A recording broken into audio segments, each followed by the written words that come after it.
Hello friends, welcome back to our channel Deeps lifestyle.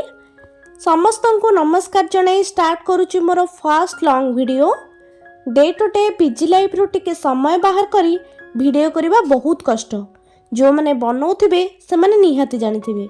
जेहेतु मोर दीटा channel रहउची, गोटे study channel रहउची jar ना रहउची तृप्ति Deepti amazing world. मु तळे लिंक दे देछि, आपण चेक कर परिबे। ए चैनल टी को भी मु न्यूली ओपन करिछि, जहा कि basically food preparation, travel, mini blog उपरे रहिबो। आशा करूछि आपण माने मते एथिरे भी प्रचुर भल पाइबा देबे। तो डिले न करी चलो वीडियो टी को स्टार्ट करिबा। आज ऑफिस रो रिटर्न कला बेले को मटन आनि के आसीथिलु। देखि पारुथिबे मटन केते यम्मी देखा जाउछि। फास्ट हमें राइस पाई पानी गरम कर देथिलु। सेथिरे बास्ना पाई धनिया पत्र, तेज पत्र, किछि देसी घिया पकाई गरम करबा को छाड़ देथिलु। गरम हेबा भितरे मटन पे मसाला प्रिपरेशन कर देथिलु। एठी मु 3टा बड़ साइज रो पियाज, 2 खोला रसुण, 1 इंच अदा, 2टा टमाटो, किछि धनिया पत्र, आलू काटी नेथिली। मटन रो ग्रेवी आ आलू रो टेस्ट ही किछि अलग थाए। जेहेतु आम राति रे करूथिलु तो जल्दी हेबापई चॉपर रे पियाज को काटी देथिलु। तो देखि पारुथिबे एठी फाइनली केमती चॉप्ड हे येछि। एठी पानी गरम हे येतला। पानी गरम हेबा परे चाउल को भल भाबरे धोई भात हेबापई छाडी देथिलु। दिन तापरे आसी जाइथिलु आमे मटन बनेबाकू।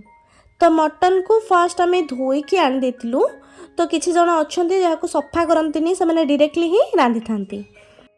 तापरे सेतिरे काटी रखितिबा पियाज, अदा रसुण पेस्ट, टमाटो, मसला रे आमे मटन मसला, जीरा गुंड, धनिया गुंड, खड़गपुरी मसला, लंका गुंड, हलदी और अल्प टिके मैगी मसला पकेइथिलु। जो माने मैगी लवर्स से माने सबुथिरे मैगी मसला टिके नाको पकांदे। और मैगी मसला रे ही किछि अलगा टेस्ट थाए, जो थिरे भी पका ता ग्रेवीटा बहुत टेस्टी हिताए। एटा जो माने मैगी मसला पकेकी करथिबे से माने निहाती जानि पड़थिबे।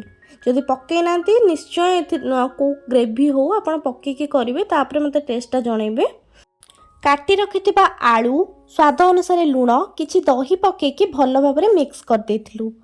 मझिरे किछि सोरिष तेल देई चुली रे बसै देथिलु। एठी हम भात भी रेडी हो जाइतला। तो सेठी गाळी की हम भात रेडी हेतला आपण देखि परथुबे। देन तापरे मठी आसी गोटा गरम मसला, कंचा लंका टिके पकेई देथिली। पानी बाहर पर्यंत वेट कलु। मझे मझे पानी दे चेक करूँ जमी तले लग न जीव। एठी मटन फुटुला तो भाईना ये करुले। तो मुझे पलि आसली गरम मसला बनवाईका सरी जाइला। तो गोटा गरम मसला जो पाउच पारा मिलूचे ताको भाजिकी आमर ग्राइंडिंग हुए। तो ताको ग्राइंडिंग करके नहीं आसती। ता बास्नाटा किसी अलग आपण मैंने घरे निहाती बनइबे। प्राय जन बनाऊ भी छंती। तो ताको एठी मु बनै देथिली। एठी मु क्लिप नेइनी धनिया पत्र आ गरम मसला पकेबार। तो रेडी हेतला हमर टेस्टी मटन। तो मटन ग्रेवी आ राइस रो कॉम्बिनेशन काहाकू सब पसंद कमेंट रे श्योर जणाइबे। देखि परथिबे हम ग्रेवीटा केते टेस्टी हेछि। ब्राह्मण घरे समस्ते जानथिबे चिकन अलाउड नाही। तो मटन लवर समस्ते ही हेतांती। तो सेहि परे हम घर भी समस्ते मटन लवर। वीडियोटी पसंद आसले वीडियो को लाइक कमेंट शेयर करने को भूलिए नहीं। और चैनल को सब्सक्राइब कर पाखे बेल आइकन टी को प्रेस करने एही नुआ नुआ वीडियो देखिए। रहिली नमस्कार।